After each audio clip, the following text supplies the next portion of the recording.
अग्निवीर योजना जिसका विरोध पूरा देश में हुआ था और हो रहा है, और अग्निवीर योजना को लेकर के जो पूरे देश में उग्र प्रदर्शन हुआ था वो बड़ा ही भीषण प्रदर्शन था। देश की संपत्ति को इस उग्र प्रदर्शन में बहुत ज्यादा नुकसान पहुंचा था।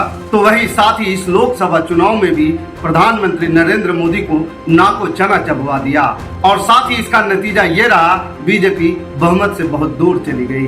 दोस्तों नमस्कार, प्रणाम, मैं हूं पवन चंचल और आप देखना शुरू कर चुके हैं जन जोश न्यूज। देखिए, अगर आप इसे फेसबुक पे देख रहे हैं तो फॉलो कीजिए और यूट्यूब पे देख रहे हैं तो सब्सक्राइब कीजिए। लोकसभा चुनाव 2024 में इंडिया गठबंधन खास करके कांग्रेस ने खुलकर यह वादा किया था कि सरकार में आए तो अग्निवीर योजना को खत्म करेंगे। इंडिया गठबंधन की सरकार तो नहीं बनी, लेकिन विपक्ष इस बार मजबूत है। नतीजों के बाद 11 जून को राहुल गांधी ने कहा कि विपक्ष में सेना बैठी है, हम अग्निवीर योजना को रद्द करवा कर रहेंगे। विपक्ष के तीखे तेवरों के बीच सरकार ने भी अग्निवीर योजना का बदलाव का कवायद शुरू कर दी है। सरकार ने एक रिव्यू ग्रुप बनाया है जो अग्निपथ योजना की कमियों और सुधार पर प्रेजेंटेशन देगा। सरकार इन सुझावों को लागू करने की कोशिश करेगी ताकि युवाओं और विपक्ष की नाराजगी को दूर किया जा सके। बता दें कि सरकार ने 2022 में अग्निपथ योजना लॉन्च की थी। इसके तहत आर्मी, नेवी और एयरफोर्स में 4 साल के लिए नौजवानों को कॉन्ट्रैक्ट पर भर्ती किया जाता है। 4 साल में 6 महीने की ट्रेनिंग भी शामिल है। 4 साल बाद जवानों को उनकी कार्य क्षमता के आधार पर रेटिंग दी जाती है और इसी मेरिट के आधार पर 25% अग्निवीर को परमानेंट सर्विस में लिया जाएगा। बाकी लोग वापस सिविल दुनिया में आ जाएंगे। कुछ एक्सपर्ट मानते हैं कि सरकार ने योजना साल दर साल बढ़ाते हुए डिफेंस पेंशन अमाउंट को कम करने के लिए लॉन्च की है।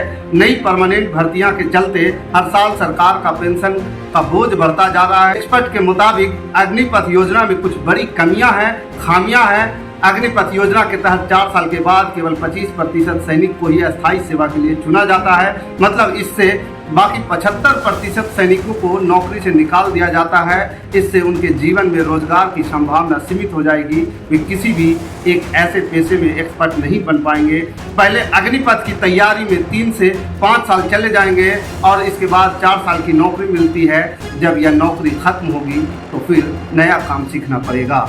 एक आर्मी जवान पूरे जीवन काल में बहुत कुछ सीखता है, तब जाकर के वह लीडरशिप के मोड में आता है। इससे सेना की कुल क्षमता और युद्ध क्षमता पर भी प्रभाव पड़ सकता है। अग्निवीर का कार्यकाल इतना छोटा है कि वह ठीक से आर्मी जैसा जवान नहीं बन पाएगा। इस बात की कोई गारंटी नहीं है कि भूतपूर्व अग्निवीर को अर्धसैनिक बलों या पुलिस बलों में भर्ती किया जाएगा। शिक्षा के आधार पर इन्हें ज्यादा से ज्यादा सुरक्षा कर्मी की नौकरी मिलेगी। जब सैनिकों को पता होगा उनकी सेवा केवल 4 साल के लिए है और इसके बाद वे बाहर हो सकते हैं, तो उनके मोटिवेशनल और मोरल पर नकारात्मक प्रभाव डाल सकता है। इसके अलावा एजुकेशनल क्वालिफिकेशन नहीं बढ़ पाना, पेंशन और कैंटीन जैसे दूसरे लाभ नहीं मिलना, कोई एक रेजिमेंट ना होना जैसे अन्य कमियों की तरफ एक्सपर्ट का इशारा करते हुए कहते हैं। और इन्हीं को लेकर लगातार अग्निपथ योजना पर सवाल उठाए गए हैं। जब कुछ पॉइंट्स के जरिए आपको बताते हैं कि सरकार अग्निपथ योजना में कौन से बड़े बदलाव कर सकती है। अग्निवीर सेना भर्ती के लिए अभी आयु सीमा 17.5 साल से 21 साल तक की है। इसे बढ़ा करके 23 साल तक किया जा सकता है। 4 साल का पूरा करने के बाद नियमित सेवा में शामिल होने वाले अग्निवीर जवानों को 25% से बढ़कर 70% कर सकती है। सरकार अग्निवीर की नौकरी को 4 साल से बढ़ाकर 7 साल कर सकती है। अग्निवीर की सैलरी और एक मुफ्त दी जाने वाली राशि में भी बढ़ोतरी की संभावना है। ट्रेनिंग पीरियड में 24 सप्ताह से बढ़ाकर 35 सप्ताह या 50 सप्ताह के बीच किया जा सकता है। प्रशिक्षण के दौरान विकलांगता के लिए अनुग्रह राशि दी जा सकती है। अगर किसी अग्निवीर जवान की जंग में मौत हो जाती है तो उसके परिवार को निर्वाह भत्ता दिया जा सकता है। सरकार अग्निवीर को पूर्व सैनिक का दर्जा भी दे सकती है। एक पेशेवर एजेंसी बनाई जा सकती है जो अग्निवीर को उनकी सेवा अवधि समाप्त होने के बाद भविष्य की नौकरियां खोजने में मददगार हो। रिपोर्ट्स के मुताबिक प्रधानमंत्री नरेंद्र मोदी की अगुवाई वाली एनडीए सरकार 10 प्रमुख मंत्रालयों के सचिवों का एक ग्रुप बनाया है। यह ग्रुप अग्निपथ स्कीम का रिव्यू करेगा। सरकार को यह भी बताएगा कि आर्मी फोर्सेस में भर्ती प्रोग्राम को कैसे अट्रैक्टिव बनाया जाए। यह पैनल अग्निवीर स्कीम की कमी और सुधार के सुझाव भी देगा। माना जा रहा है कि सिफारिशों को जांचने के बाद सरकार उन्हें तुरंत लागू कर सकती है। रिपोर्ट के मुताबिक अब प्रधानमंत्री को अगले 2 से 3 दिन में ये रिपोर्ट सौंप दी जाएगी और संबंधित मंत्रालय के सामने पेश की जा सकती है। सरकार लोकसभा चुनाव नुकसान के बाद इस योजना में सुधार के लिए गंभीर हैं। यही कारण है कि जो भी इसमें सुधार के सुझाव आएंगे उन्हें अगले 100 दिनों के अंदर लागू कर सकती है। अग्निवीर योजना में और कौन सी सुधारात्मक कदम उठाए जा सकते हैं जिससे हमारे देश के आर्मी जवान के प्रति हौसला को और बुलंद किया जा सके।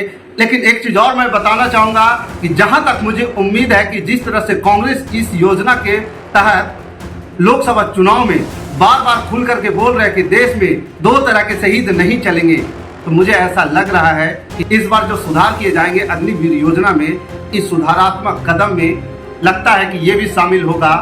सभी अग्निवीर सेना को भी परमानेंट सेना की तरह शहीद का दर्जा मिलेगा और उनको सम्मान भी मिलेगा। बाकी आपको क्या लगता है, आप हमें कमेंट कर जरूर बताइएगा। हमारे साथ बने रहने के लिए धन्यवाद। जय हिंद, जय भारत।